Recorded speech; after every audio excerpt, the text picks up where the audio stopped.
ఎవ్వలైనా రాజకీయంలోకి దిగేదే పదవుల కోసానికి. ఒక్కరికే రెండు పదవులుంటే కడుమల సంగతి ఏంది? గందుకే లీడర్లను నారాజ్ చేయకుండా చిన్నదో పెద్దదో తలోటి ఇయ్యాలని తిప్పల పడుతుంటారు పార్టీ పెద్దలు. కానీ అందరు ఆశపడేది మాత్రం అధ్యక్ష పదవినేనబ్బా. ఫుల్ పవర్ ఉంటదాయే, అందరికంటే పెద్దనాయే. ఇప్పుడు మన కాడ 2 జాతీయ పార్టీల గివ్వే చర్చలు నడుస్తున్నాయి. బీజేపీకి కొత్త పేపర్ రాబోతున్నాడు. కిషన్ రెడ్డి సార్ మళ్ళొకపారి సెంటర్ మినిస్టర్ అయింది కాబట్టి ఈ సార్ కాడున్న పదవి ఇంకో వాళ్ళకి ఇయ్యాలని డిసైడ్ చేసిరట ఢిల్లీ పెద్దలు. బండి సంజయ్ సార్ కూడా సెంటర్ మంత్రి అయినందుకు ఏరేటోళ్ళకే ఛాన్స్. నిజామాబాద్ లో 2 మాటలు గెలిచిన ఎంపీ అరవింద్ సార్ లైన్ లో ఉన్నాడు. పార్టీ పెద్దల కాడ పతారున్నది, మళ్ళా బీసీ లీడరు. మహిళా కోటల మంత్రి అవుతుందని ప్రచారమైన డీకే అరుణ మేడం పేరు కూడా బగ్గనే వినబడుతోంది.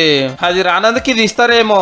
మల్కాజ్గిరి ఎంపీ ఈటల సార్ కూడా ఢిల్లీలో పైరవులు చేస్తున్నాడు. మెదక్లో గెలిచిన రఘునందన్ రావు సార్ కూడా అడుగుతుంటే రాజ్యసభ ఎంపీ లక్ష్మణ్ సార్ కూడా మనసు వారేసుకున్నట.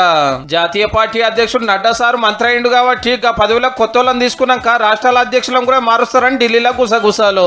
మరి ఈ రోజు మంత్రిగాను కానీ అధ్యక్షుడు కానీ ఏదో ఒకటి కొనసాగించాలి. ఏదనేది పార్టీ నిర్ణయం తీసుకుంటుంది. అనేక సంస్థాగత మార్పులు వస్తాయి. ఇక కాంగ్రెస్ కు కొత్త పిసిసి అధ్యక్షుడు వచ్చే అయ్యింది. ఇప్పటికి కూడా రేవంత్ రెడ్డి సారే ఉన్నాడు. మరి చిన్న CM Bhatti Vikramarka sir, MLC Mahesh Kumar Goud sir, MLA కోడిన Madhu Yashki Goud, Anjan Kumar Yadav sir, Sampath Kumar sir, Jaggareddy sir పేర్లు బగ్గనే వినబడుతున్నాయి. నిన్న మొన్న సీఎం సార్ ఢిల్లీలో ఉన్నాడు కాబట్టి గీ ముచ్చట హైకమాండ్ కాడ ఎల్లబెట్టే ఉంటాడు. సామాజిక వర్గాలు పబ్లిక్ ల పతారా అందరిని కలుపుకపోయి పార్టీని ఉరికిచ్చే లీడర్ ను పిసిసి బంద్ చేస్తారట.